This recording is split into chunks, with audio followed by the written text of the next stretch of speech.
Olá, meus amigos e minhas amigas. Vamos continuar com as nossas aulas do módulo 1 do nosso curso teórico para médios e passistas. Na aula de hoje, eu vou falar para vocês um pouco sobre a aura, sobre esse campo de energia que está o tempo todo conosco, porque nós mesmos o produzimos e sustentamos. Na nossa aura estão localizadas todas as nossas emoções, todos os nossos pensamentos, todas as nossas lembranças e todos os padrões de comportamento que nós já vivemos ou que iremos vivenciar. Consequentemente, a aura pode ser um retrato daquilo que nós realmente somos. Porque os nossos pensamentos, as nossas emoções, vão se movimentando entre as pessoas no tempo e no espaço, e é através do campo da energia humana que nós interagimos de uma forma positiva ou negativa, incessantemente com tudo aquilo que nos cerca, com tudo aquilo que nós nos relacionamos e com tudo aquilo que nós conseguimos emitir de nós próprios. O estudo da aura, portanto, vai permitir aprender a usar um instrumento para lidarmos com essas interações entre encarnados e desencarnados. É dessa forma que nós conseguiremos continuar os nossos estudos e praticarmos exercícios que permitirão a nós prestarmos atenção nos fluxos de energias das auras das pessoas que se movimentam ao nosso redor, seja na rua, seja no trabalho, seja no lar, seja na academia que você frequenta, seja no seu grupo de estudo, seja caminhando por uma calçada ou em uma praça, seja em um supermercado, não importa, ali sempre poderemos fazer a leitura da aura. Nos nossos encontros, no nosso laboratório mediúnico, nós ajudaremos vocês a aperfeiçoarem essa capacidade praticando exercícios, sendo orientados, sendo esclarecidos em suas dúvidas. Portanto, é importante associar a parte teórica à parte prática. Iniciarão, por exemplo, nas 4 camadas inferiores da aura, onde se concentrarão. Ali vocês irão prestar atenção. Quais são essas 4 camadas, que podem se chamar de corpos? Iniciarão nas 4 camadas inferiores da aura, onde se concentrarão nessas camadas, que irão abordar o corpo etérico. Aprenderão a ver essa camada, a analisar essa camada. Depois passarão para o corpo emocional, onde também aprenderão a ver essa camada e analisar essa camada. Depois passarão para o corpo mental, onde praticarão as mesmas características das anteriores. E o último corpo que irão avaliar, ver, analisar, estudar é o corpo astral. Mais para frente, eu procurarei explicar um pouco mais sobre esses corpos.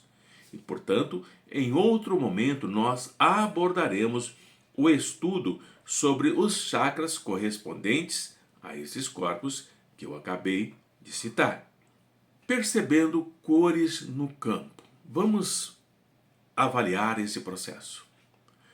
Quando nós iniciamos o estudo e a leitura da aura das pessoas, nós não compreendemos o significado das cores. Mas, à medida que vamos praticando, à medida que vocês praticarem, à medida que se esforçarem no estudo, o sentido das cores, o seu significado, ficará cada vez mais claro para vocês. Quanto mais usar o seu dom, maior a sensibilidade com que você irá adquirir na sua percepção, na sua interpretação das cores que está percebendo, que está vendo. É dessa forma que você poderá se surpreender com aquilo que está vendo. Você de uma forma instintiva, irá fechar os seus olhos, irá se movimentar pela sala para ver se aquilo desaparece e continuará vendo as cores em torno da pessoa que está ali à sua frente.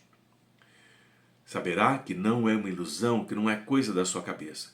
E quanto mais se interessar e mais se dedicar a observar mais de perto, mais fácil será para você ver a aura própria e a aura do outro. Além disso, você aprenderá ao longo do tempo a correlacionar as suas observações com o estado emocional e físico de cada pessoa. Saberá fazer as ligações entre as emoções e as doenças que podem estar no físico. Concluirá que as pessoas ostentam cores vivas quando empenhadas em sentimentos ou ações generosas, boas, fraternas.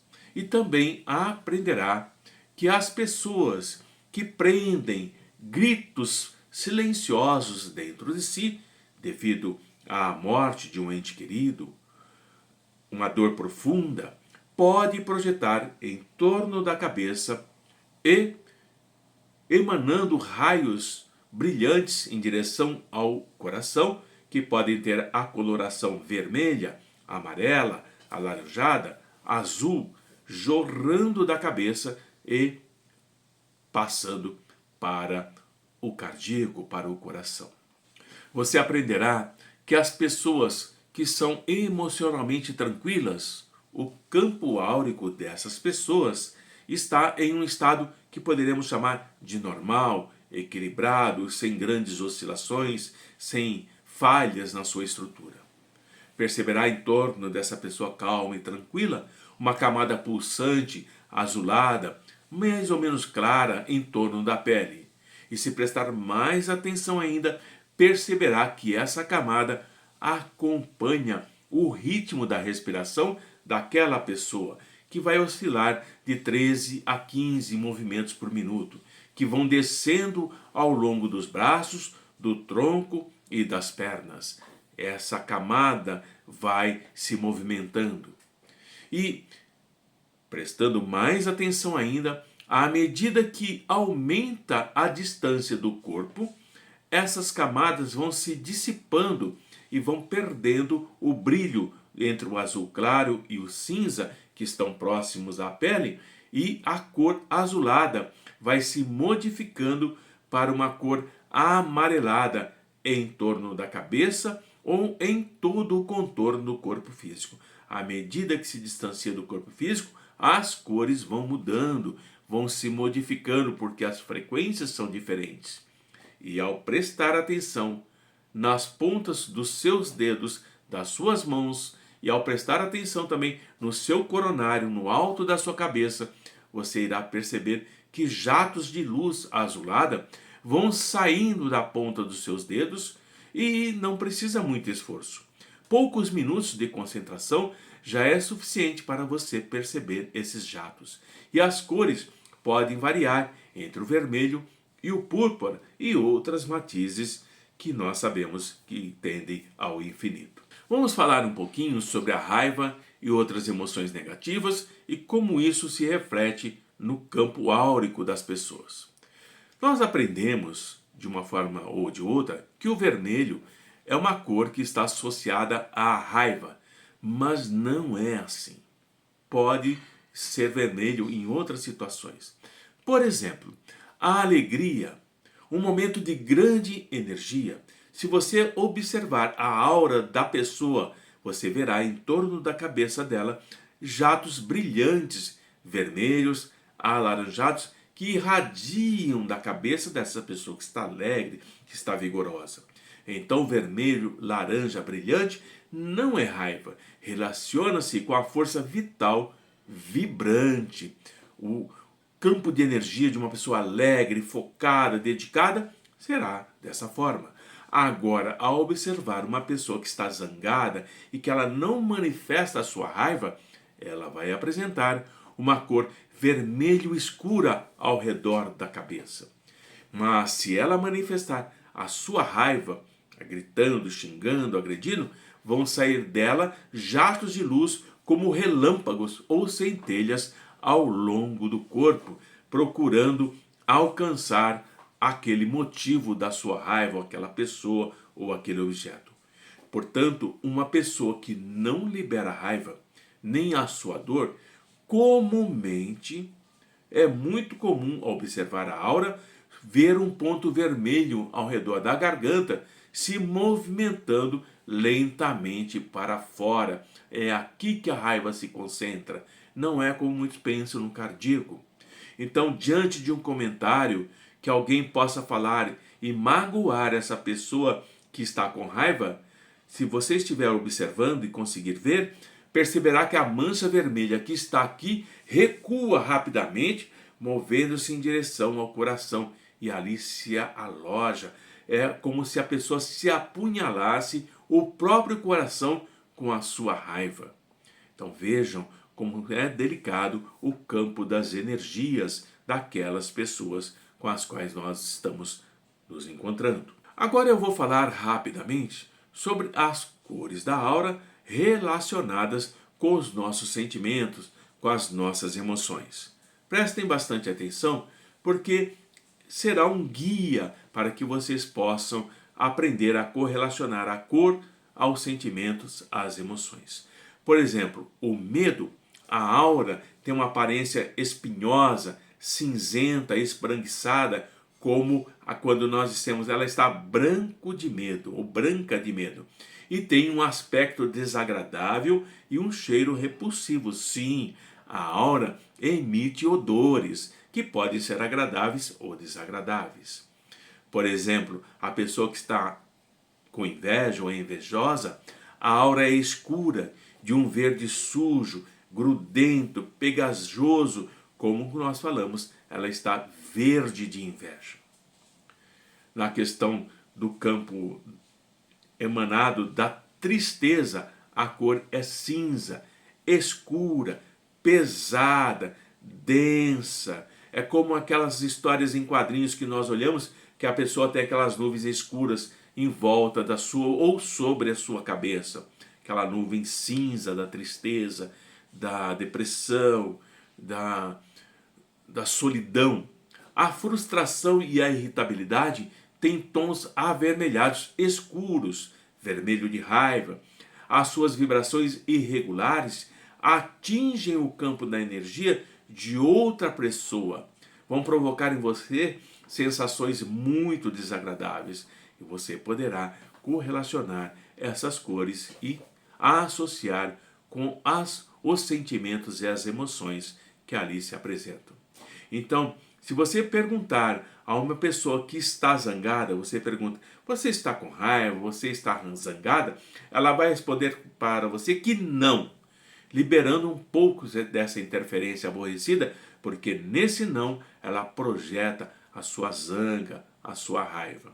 Vejam como as coisas se relacionam e são interessantes. Vou falar um pouquinho também, como abordagem inicial, do efeito das drogas sobre o nosso campo energético, sobre a nossa aura.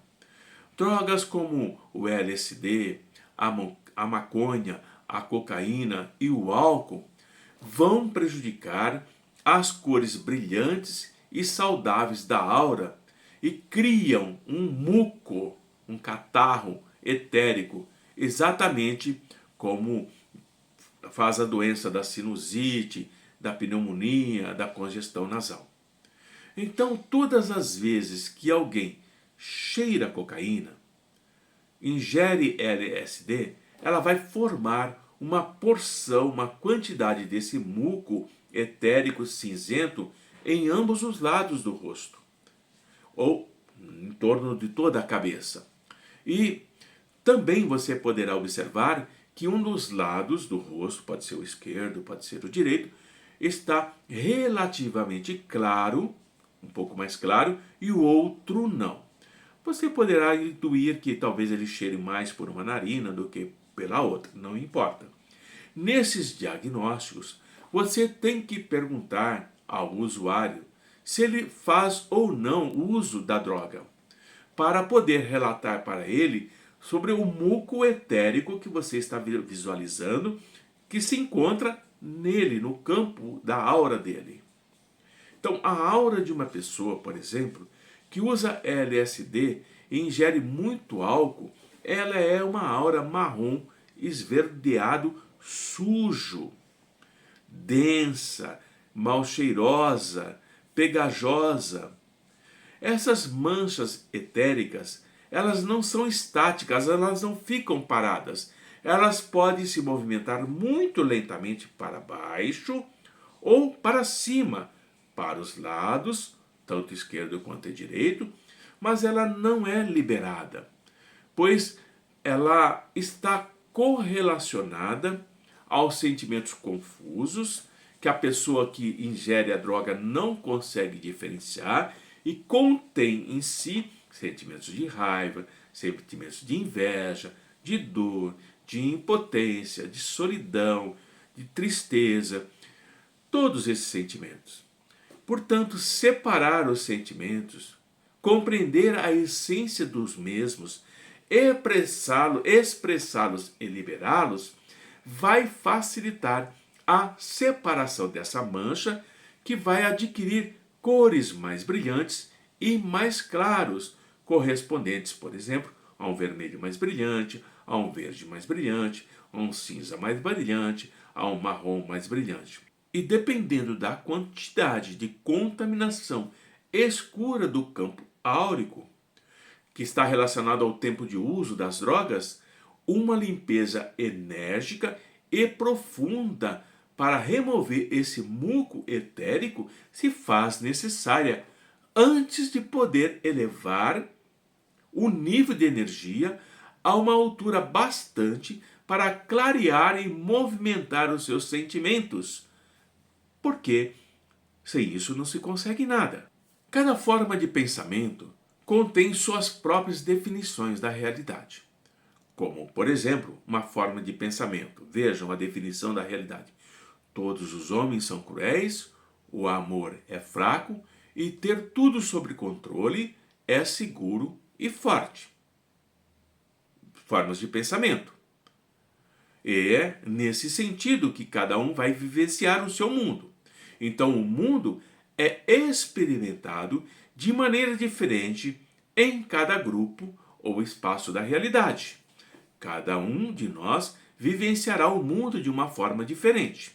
Você está começando a compreender que as formas de pensamento são realidades energéticas que podem ser observadas e que irradiam cores de vária intensidade. Então, as formas de pensamento refletem o campo áurico da pessoa. E a sua intensidade e a sua definição de forma decorrem da energia ou da importância que a pessoa está dando àquela forma de pensamento. É dessa forma que nós podemos ver de uma forma melhor ou não. Portanto, as formas de pensamento são criadas, construídas e mantidas pelos seus donos por intermédio dos pensamentos habituais. Aqui ele está acostumado, aqui é corriqueiro para ele. É dessa forma que ela se sustenta, que ela se define. Quanto mais definidos e claros forem os pensamentos, tanto mais definida e clara será a forma. É nesse processo que nós entramos no campo da monoideia.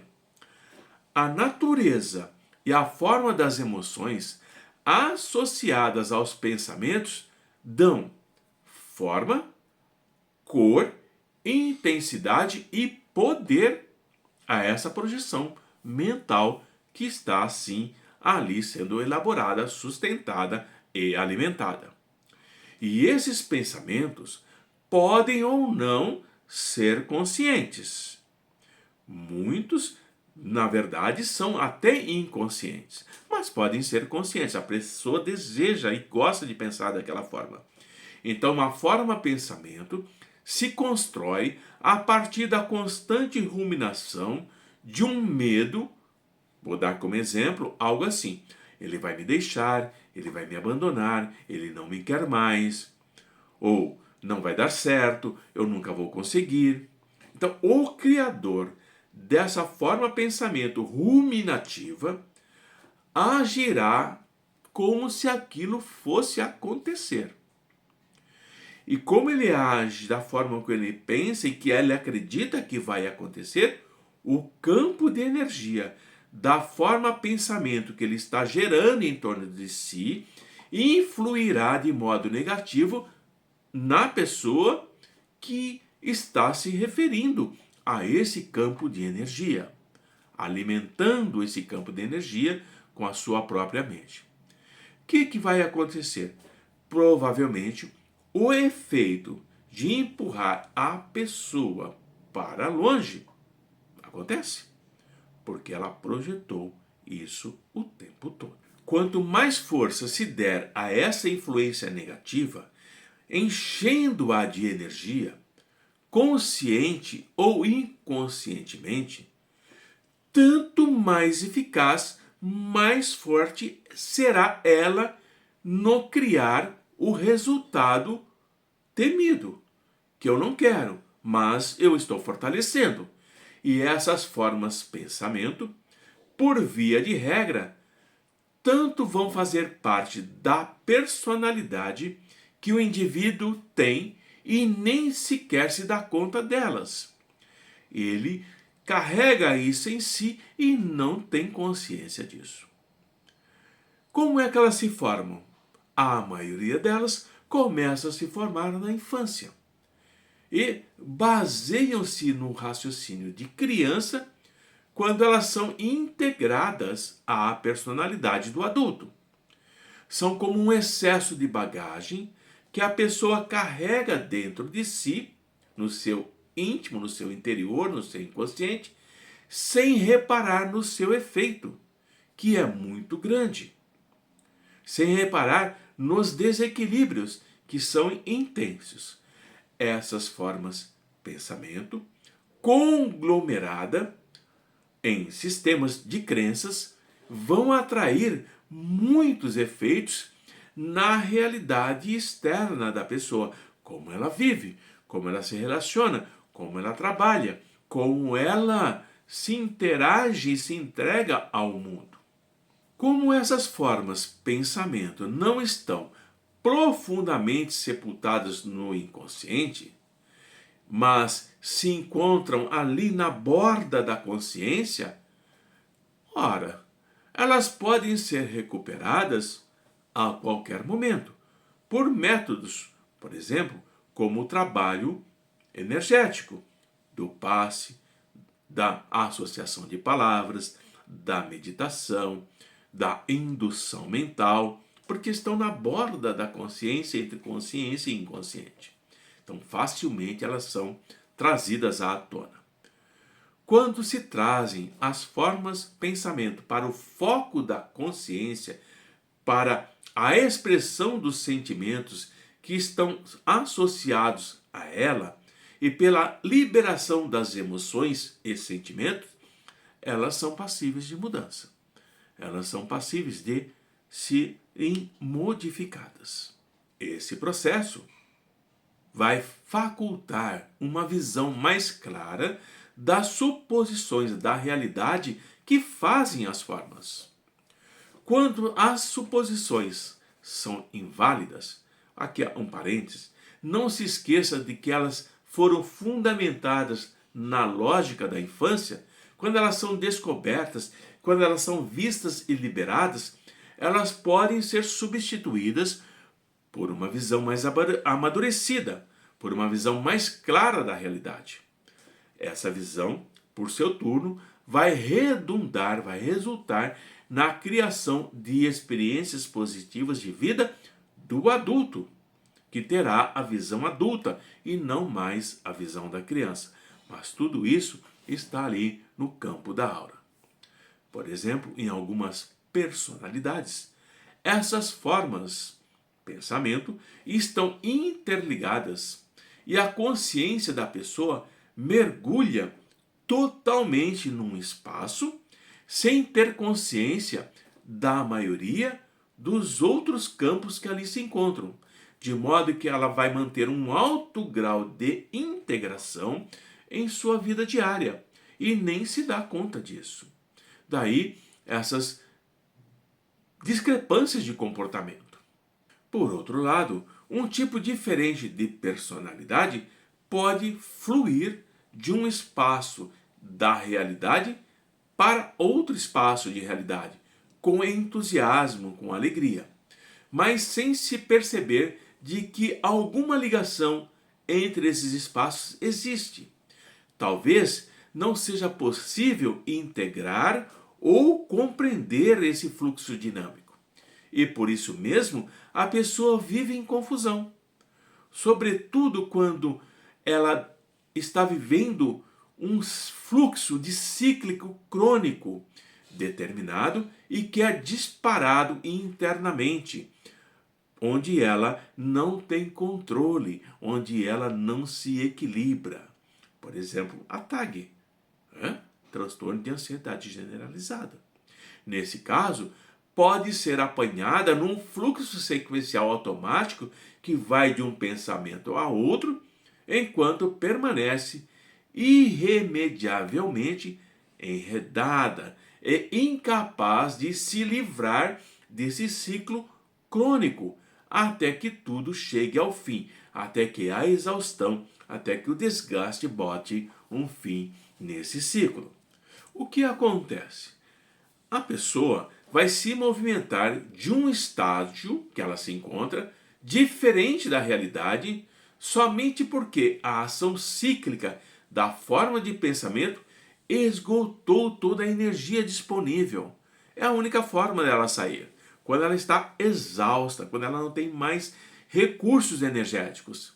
E ela não saberá como saiu do padrão cíclico e, portanto, ela provavelmente será incapaz de se desenredar do ciclo na próxima vez que ele for disparado. Cai novamente na mesma frequência. Esses estados da realidade podem ser euforia, exacerbação eufórica, como também aquele em que a pessoa imagina que está realizando grandes coisas, que ela vai se tornar famosa, que ela vai se tornar rica, mas ela não se dá conta da tremenda carga de trabalho prático que ela terá pela frente antes de poder atingir essa meta. E isso está totalmente sendo refletido, espelhado em sua aura. Ou podem ter um efeito contrário, em que a pessoa se vê num estado muito pior do que realmente é. A questão é que em qualquer um desses casos, a pessoa não está de fato consciente de si mesma e nem da situação da sua vida. Ela vive numa espécie de limbo, onde ela oscila o tempo todo. E em ambos os estados, ela vê provavelmente parte de si mesmo e vai exagerar essa parte. Ela pode ter sim o potencial necessário para criar todas as grandes coisas que imagina para si. No primeiro estado, por exemplo. Mas isso demandará muito trabalho e muito tempo, e ela não tem consciência disso. Acredita que será um amanhã, que será daqui uma semana. Por outro lado, no segundo estado, que é o estado negativo, ela vai enxergar partes de si mesma que precisa mudar. Ela sabe disso, mas se esquece de que a mudança é possível, portanto, não consegue. Verificam e fiquem atentos que determinadas formas de pensamento permanecem estacionárias no campo de energia da aura, até serem disparadas por uma entrada interna ou externa de outra energia. Aí essas formas se movimentam pela aura, numa sequência mais ou menos crônica, mas elas não são liberadas, elas se movimentam, mas elas não se liberam. elas não saem, elas não se modificam. Essas energias vão se exaurir, vão adormecer, até ganhar energia suficiente para se movimentarem outras vezes. Então, as formas de pensamento ganham energia por intermédio dos pensamentos, conscientes e inconscientes, habituais do indivíduo e dos sentimentos que estão relacionados a esses pensamentos.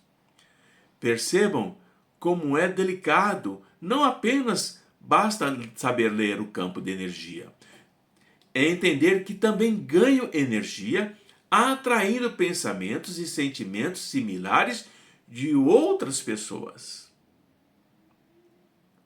Exemplo: se você acredita, se julga continuamente a respeito de alguma coisa, seus atos, seus sentimentos seguirão seus julgamentos. E, logo, através de ambos, sentimentos e julgamentos, as pessoas que você conhece captarão o quadro que você cria e concordarão com você, mandando assim para você energia em forma de pensamentos e sentimentos a seu respeito que concordam com seus pensamentos e com os seus sentimentos. Vou dar um exemplo.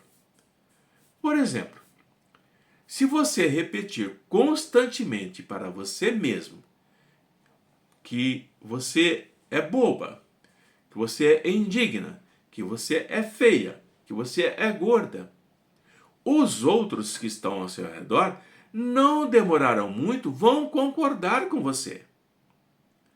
E essa energia de concordância deles se acrescenta ao seu estoque pessoal, até que a sua forma de pensamento vai ter uma energia suficiente, vai alcançar aquilo que chamamos de massa crítica para ser disparada,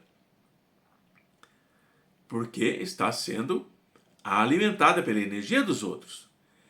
E depois que ela é disparada, você cairá em um estado em que você se convence de que você é boba, de que você é feia, de que você é indigna, de que você é gorda e que você não tem nenhuma autoestima. Até é que a energia da forma de pensamento se dissipe. E aí você cai no processo de exaustão. Mas o disparo não é necessariamente negativo, pois se o indivíduo se encontra em um processo terapêutico, ele pode sair desse ciclo crônico e romper a forma cíclica de uma maneira que venha a manejá-la muito bem na próxima vez que ela for disparada. Ele precisa saber o momento que isso vai ser disparado e trabalhar de uma outra forma. Se você for capaz de perceber essas realidades e conseguir descrevê-las, você poderá ajudar a pessoa a se libertar enquanto ela passa de uma realidade para outra. Então, a leitura do campo áurico permite isso. A descrição que você vai fazer de cada estado da realidade que a pessoa se encontra, como ela experimenta aquilo que está vivenciando através do campo de energia, dará a esta pessoa uma visão global de todo o processo que ele está mergulhado, e você o ajudará a criar para si um objetivo interior, uma observação interior capaz de definir cada espaço à medida em que ela entra e sai dele. Ela aprenderá a perceber isso diante das observações que você vai fazer através das leituras do campo áurico. A partir desse trabalho, o ciclo crônico ficará claro e você e ele juntos encontrarão um modo de sair desse ciclo. E podem encontrar um modo de rompê-lo da próxima vez que ele começar. Quando ele começa, já interrompe, porque encontrou uma forma de impedir que mergulhasse nessa realidade. Mas, quando grande parte do nível exterior dessa forma de pensamento é a máscara em que a pessoa não vê nem assume a responsabilidade por si mesma, mas comumente ela vai censurar os outros, porque ela se mascara, ela se disfarça, ela modifica. Por exemplo, uma pessoa que atua para parecer que ela é boa, que ela é generosa. Naturalmente, isso vai deixar a pessoa impotente até atingir a realidade mais profunda, que é o coração da forma pensamento. Enquanto ela trabalha a sua máscara, ela não consegue mergulhar em si mesma. Quando, em consequência de um trauma de infância, por exemplo, ela se sente pura e simplesmente má por dentro, e ela nada pode fazer a esse respeito, a pessoa compreende que lá no futuro ela terá a alternativa de ver e compreender toda a sua estrutura, examinando primeiro a raiva, porque ela se sente presa, e em seguida a dor existente na forma de pensamento, e inicia um trabalho em si mesma. Ela costuma evitar essa dor ficando na superfície do pensamento e, por conseguinte, na sua irrealidade. Sentindo a dor, ela vai integrar a criança que existe dentro dela. E aquela criança que se sente má, no adulto interior que sabe que não é mal, que não é ruim, que não é má. É um conflito entre a insegurança da infância e a segurança do adulto. Geralmente, a expressão e a liberação dos sentimentos é a chave para sair desse padrão de pensamento cíclico. Sem isso, dificilmente vai sair.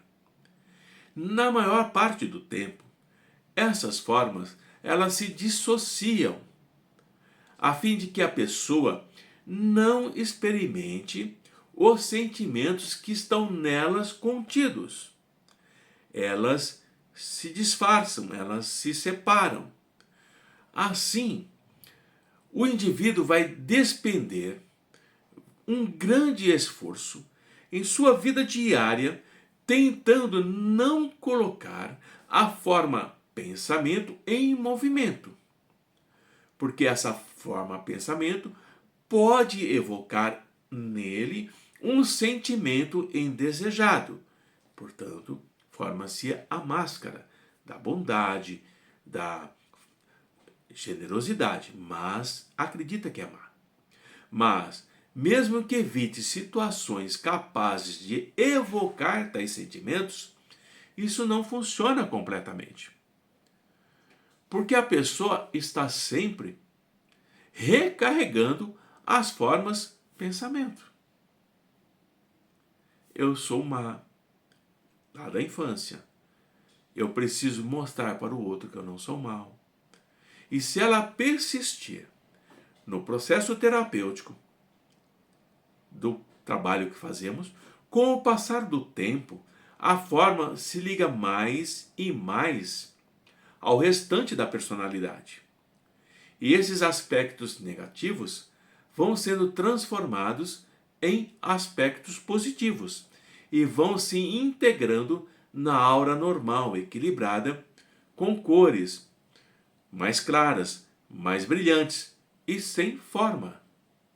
A terapia energética do núcleo destina-se a ajudar as pessoas a liberarem obstruções do campo áurico através da focalização e do esforço físico. Então ela precisa se esforçar, ela precisa ter foco, ela precisa investir em si. Então, o trabalho de passe, a abertura de camadas e doação de energias, pouco efeito duradouro tem quando a pessoa não foca e não se esforça. É necessário se faz falar da dor que sente em seu coração e com quem essa dor está relacionada.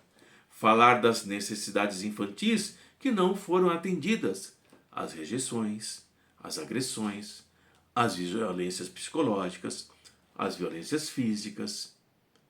É dessa forma. para que possa movimentar esse campo energético.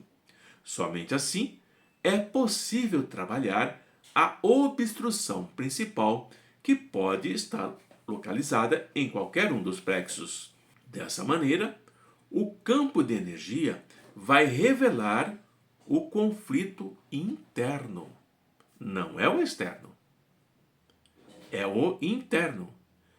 É preciso experimentar os sentimentos contraditórios de dor e de amor. É preciso experimentar a raiva e a rejeição para com os pais, para com o cônjuge, para com o irmão. Por exemplo, você não tomou conta de mim quando eu mais precisava. Por que agora que você está doente, eu devo tomar conta de você? Olha aí a raiva inconsciente se tornando consciente. O fato de trazer esse conflito à consciência e ao entendimento principia a movimentar, a soltar aquela área cinzenta do plexo em que ela está localizada, aquela energia que ali está parada. A liberação da mancha escura do plexo que está localizada demanda um vigoroso trabalho com o corpo físico e também com o psicológico. Se não for dessa forma, não tem como. Não só, por exemplo, a rejeição está patente, mas todo o simbolismo de imputar ao outro as privações e dificuldades que essa pessoa está experimentando na vida adulta causa essa distonia. A privação da infância é substituída pela autoprivação no adulto. É o estender-se do campo energético do passado para o atual. Assim, as manchas escuras nos plexos podem levar muito tempo para se soltarem, enquanto as questões da vida não são resolvidas e elas continuam sendo muito importantes e ali estão solidificadas, alicerçadas. E é assim que, por essas observações relativas ao campo de energia, e quanto mais estudar e quanto mais praticar, você começará a ver com maior clareza a conexão que existe entre doença e problemas psicológicos. E todos nós temos problemas psicológicos que trabalhamos de formas diferentes, mas temos. Então, quando nós bloqueamos os sentimentos, obstruindo o nosso fluxo de energia, nós vamos criar em nós poças estagnadas de energia em nossos plexos, as quais ali perduram um tempo suficiente e vão provocar doenças no corpo físico que nós denominamos doenças psicossomáticas. A conexão que existe entre a terapêutica e a cura vai se tornar óbvia quando a moléstia é encarada dessa maneira. A visão dilatada daquele que tem a capacidade de ler o campo áurico vai abranger a totalidade do ser humano. Você irá compreender que no processo da cura não existe separação entre corpo e mente, emoções e espírito. Tudo isso precisa estar em equilíbrio para criar um ser humano saudável. O passista, o terapeuta, focaliza a disfunção física, psicológica e espiritual. É impossível realizar uma cura sem influir nos níveis psicológicos da personalidade. Quanto mais você compreender a psicodinâmica dos assistidos, quanto mais equipado você estiver, o terapeuta poderá sim ajudá-los a se curarem. O passista pode ajudar a se curar, mas é necessário aprender a fazer a leitura dos campos de energia. Paz, irmãos, e até o nosso próximo encontro.